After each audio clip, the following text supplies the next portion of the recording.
à tous et bienvenue dans votre émission Itinéraire Entreprise diffusée, vous le savez, sur le Figaro. Et aujourd'hui, j'ai le plaisir de recevoir en plateau Fabrice Kipp. Bienvenue. Merci pour votre accueil, bonjour. Bonjour, merci beaucoup d'être avec nous en tant que président fondateur d'Optima Énergie. Et vous êtes accompagné en plateau d'Elder Rubio. Bienvenue. Merci beaucoup. Merci beaucoup d'être avec nous. Je rappelle que vous êtes directeur général d'Optima Énergie.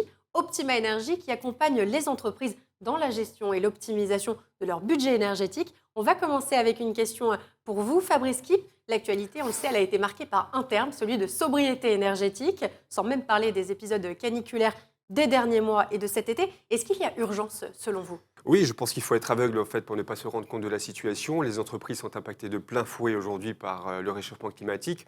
On a l'exemple des hôteliers qui ont un accroissement de leur consommation par rapport à l'utilisation de la climatisation, aussi plus de consommation par rapport aux chambres froides. Donc, on se rend compte qu'aujourd'hui, que le simple levier de l'achat énergétique n'est pas suffisant. On a la nécessité de faire beaucoup plus. Et c'est là où, effectivement, qu'Optima Énergie va pouvoir accompagner les entreprises avec de l'efficacité énergétique, notamment le décret tertiaire, l'installation de panneaux photovoltaïques avec l'autoconsommation, et on met à disposition des outils de veille énergétique qui vont leur permettre d'avoir une meilleure compréhension de leur façon de consommer. Ce qu'il faut retenir, c'est que demain, l'énergie doit devenir un levier de croissance. Vous êtes d'accord avec cette affirmation ? Tout à fait. L'urgence, elle est là. Aujourd'hui, quand on parle de sobriété énergétique, il y a cette notion de moins consommer, de mieux consommer. Et pour ça, il faut avoir des données, il faut avoir des informations. Sinon, sans ça, sans ces informations-là, on ne peut pas prendre de décision.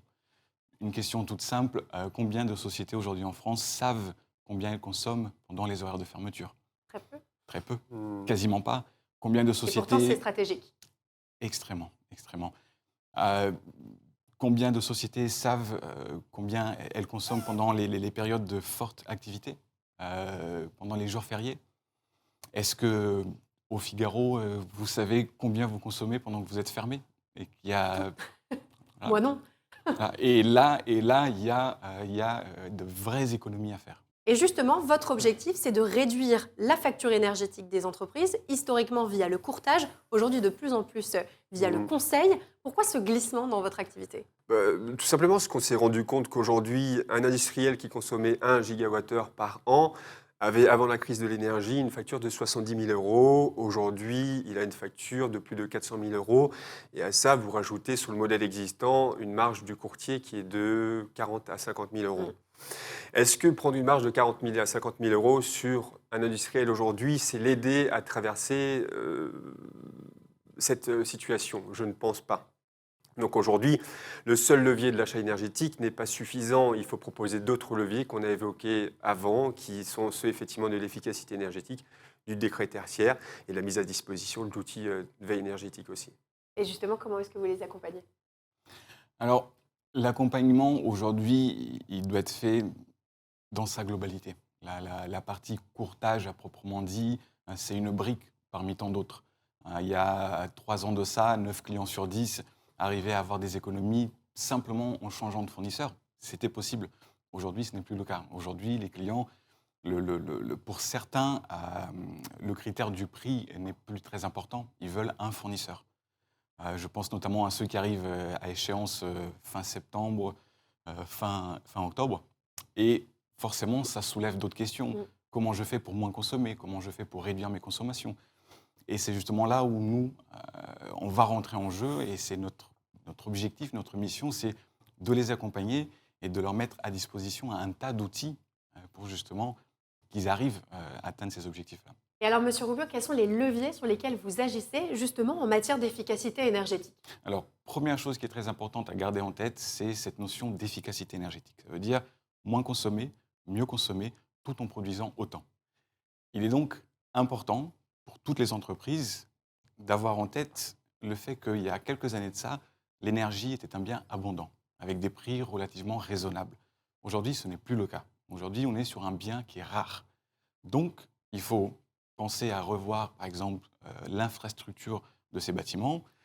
Il faut penser à faire de l'autoconsommation, à réaliser des bilans énergétiques, des bilans de consommation, entre autres. En fait, il faut changer ses habitudes comme le paradigme a changé. Exactement. Et c'est un travail de long terme que vous avez construit en vous entourant de partenaires, de prestataires. Est-ce que c'est aussi cet écosystème qui fait votre force? C'est ça. On a pour habitude de dire chez Optima Energy, ce qui est vrai aujourd'hui ne le sera plus demain. Surtout dans un contexte pour le moins bouleversant. Et notre rôle à nous, c'est justement de nous entourer d'experts, donc de personnes qui sont expertes dans leur domaine. Donc aujourd'hui, on compte 70 experts sur le terrain en France. On a aussi des partenaires extérieurs qui, eux, innovent dans différents domaines comme la valorisation des certificats d'énergie, l'autoconsommation, les bilans, entre autres. Vous confirmez, Fabrice Kipp? Tout à fait, effectivement, afin de développer notre présence sur le territoire national au niveau régional, on a décidé de mettre en place des franchises. Donc on est agréablement surpris par ce développement. On a aujourd'hui une dizaine de candidats qui ont déjà postulé pour devenir franchisés. Et on a comme objectif d'ici 2023 d'avoir une trentaine de franchises pour toujours mieux servir le client. Et parmi vos projets, parmi vos ambitions, il y a un engagement très fort qui se traduit par des offres d'énergie verte, locale. Est-ce que vos clients y sont sensibles? Oui, nos clients, ils y sont sensibles. Après, je crois que l'énergie verte, aujourd'hui, quoi, n'existe pas. Ce qu'on met en place aujourd'hui, c'est ce qu'on appelle les PPA. Donc, ça permet effectivement de mettre en relation des fournisseurs et des producteurs et, via un responsable d'équilibre qui va s'occuper de l'injonction et du soutirage. Donc, ça permet effectivement d'avoir des moyens de consommation qui sont locaux.